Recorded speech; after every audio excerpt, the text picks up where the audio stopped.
Hello, ध्यान से सुनिए। पहले ये हमने क्या लिख रखा है प्रैक्टिस के अंतर्गत। इधर लिखा है मैंने वर्नर्स फार्मूला। इस वर्नर्स फार्मूले को हम लोग चेंज करेंगे किसमें बाबू? मॉडर्न फार्मूले में। उसके बाद हम लोग क्या करेंगे? इलेक्ट्रोलाइट। इलेक्ट्रोलाइट बोले तो कितने भागों में? Two tri cation is to anion. आ रही बात समझ में? तो पहले मुझे ये बताया वर्नर्स ने क्या वर्क दिया था। उन्होंने बताया था कि सेंट्रल मेटल आयन के पास कितनी प्रकार की वैलेंसी होती है? दो प्रकार की। आ रही बात समझ में? एक होती है प्राइमरी वैलेंसी और एक होती है बाबू सेकेंडरी वैलेंसी। डन है? मोटा मोटी मैं बता रहा हूं। प्राइमरी वैलेंसी क्या होती है बाबू? इसका मतलब क्या होता है? ऑक्सीडेशन स्टेट किसका बाबू? सेंट्रल मेटल आयन का। डन है? सेकेंडरी वैलेंसी हमने क्या बताया बाबू? कि कोऑर्डिनेशन नंबर। कोई दिक्कत? चलिए ध्यान से सुनिएगा।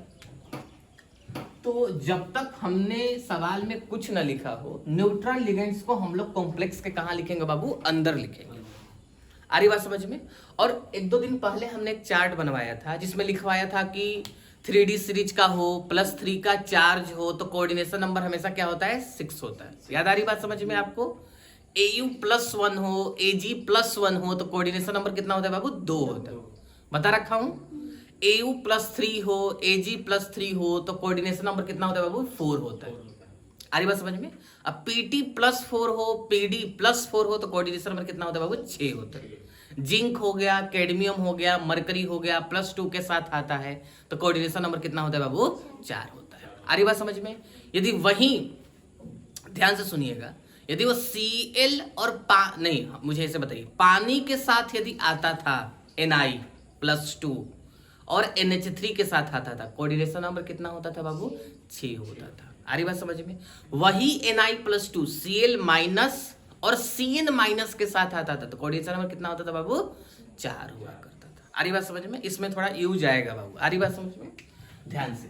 तो मैंने क्या कहा आपसे कि इस कॉम्प्लेक्स पर तो कोई चार्ज नहीं होगा, सॉरी माफ करिएगा, इस NH3 पर तो कोई चार्ज नहीं होता, न्यूट्रल लिगेंड्स होता है। Cl पर कितना चार्ज होता है? तो आप कहेंगे -1 चार्ज होता है। आ रही बात समझ में? कितने क्लोरीन है? तो 3। तो टोटल चार्ज हो गया -3। तो ये -3 है तो Cr पर कितना चार्ज होगा बाबू? +3। बाबू क्रोमियम 3D सीरीज का है वो लम्हा याद करो। साइंस टीचर विनीत कृपलानी मन फे को नहीं क्यों जान जलाती। सारे जो एलिमेंट्स हमने बोला है अभी वो कौन सा बाबू है बाबू? 3D सीरीज वाले। तो Cr पर +3 का चार्ज हो तो कोऑर्डिनेशन नंबर कितना होगा बाबू? 6 होगा। आ रही बात समझ में? ठीक है। तो मैं कॉम्प्लेक्स बनाने की कोशिश करता हूं। यहां लिखा मैं Cr। NH3 यदि एक लोन पेयर देता है, 6 लिख दूंगा तो क्या ये कोऑर्डिनेशन नंबर 6 हो गया? आ रही बात समझ में? इस बात को फिर से, NH3 कितना लोन पेयर देता है? एक। कितना है बाबू? 6। तो कोऑर्डिनेशन नंबर 6 हो गया। Cr+3 अपने साथ कोऑर्डिनेशन नंबर 6 ही बनाता है। आ रही बात समझ में आपको? ठीक है। अब बच्चों के दिमाग में आता है कि सर Cl क्या करिए? Cl जो Cl बच गया उसको कहां लिखूंगा बाबू? बाहर लिखूंगा। ठीक है। अब बच्चों के दिमाग में ये आता है कि काम करिए ना सर, क्लोरीन भी तो एक ही लोन पेयर देता है, तो 3 क्लोरीन को अंदर रखिए और 3 NH3 को अंदर रखिए तो फिर भी 6 हो जाएगा। लेकिन नहीं, जब तक आपसे कुछ सवाल में नहीं कहा जाए तब तक न्यूट्रल लिगेंड्स को आपको प्रायोरिटी है कि सबसे पहले कहाँ रखेंगे बाबू? अंदर रखेंगे। आ रही बात समझ में? यदि उससे सेटिस्फाई नहीं हुआ तब आप दूसरे को उठाकर रख सकते हैं। डन है क्या? ठीक है। तो Cr+3 कोऑर्डिनेशन नंबर 6। अब क्या मैं बोला बाबू? इलेक्ट्रोलाइट। इलेक्ट्रोलाइट में क्या देखना है? Cation is to anion. तो आप मुझे बताइए, इस पर माइनस का चार्ज है तो इस पूरे कॉम्प्लेक्स पर कैसा चार्ज होगा? प्लस का चार्ज होगा। ये पूरा कॉम्प्लेक्स है ही कितना बाबू? 1। तो आप लिखेंगे 1:2। कोई दिक्कत?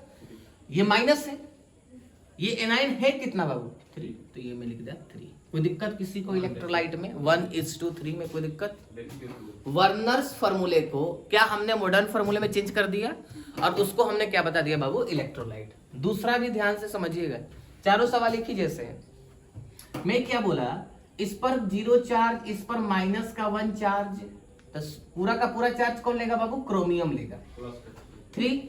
अब ध्यान से सुनिएगा, मैं लिखा यहां NH3 का होल 5 लिखूंगा क्योंकि 6 नहीं है। आ रही बात समझ में? लेकिन ये क्रोमियम पर +3 का चार्ज है तो ये अभी तो सेटिस्फाई नहीं हुआ क्योंकि एक लोन पेयर देता है 5 है तो कोऑर्डिनेशन नंबर 5 ही हुआ, लेकिन मुझे बनाना कितना है 6। तो अब आप किसके पास जाएंगे? क्लोरीन के पास। और क्लोरीन को कितना बुलाएंगे? आप कहेंगे सर केवल एक ही क्लोरीन को बुलाएंगे, क्योंकि एक क्लोरीन आएगा, एक लोन पेयर साथ लेकर आएगा और कोऑर्डिनेशन नंबर 1 होगा। तो 5 और 1 कितना हो जाएगा बाबू? 6। तो बाहर कितने क्लोरीन बच गए? तो आप कहेंगे 2। कोई दिक्कत किसी को?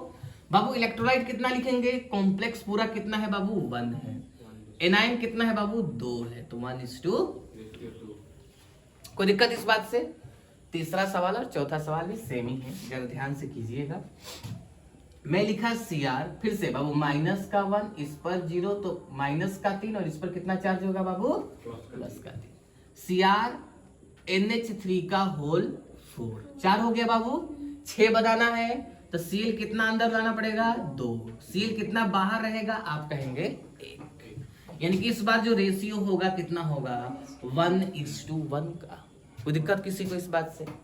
चलिए लास्ट बट नॉट लीस्ट ध्यान से सुनिएगा। Cr लिखा, वही सेम बात, -1 0, -3 और इस पर हो जाएगा बाबू +3। बाबू Cr NH3 कितने हैं बाबू? 3। क्लोरीन, सारे के सारे क्लोरीन को हमें कहाँ बुलाना पड़ेगा? अंदर बुलाना पड़ेगा। आ रही बात समझ में? क्या कोई बाहर दिख रहा है क्या?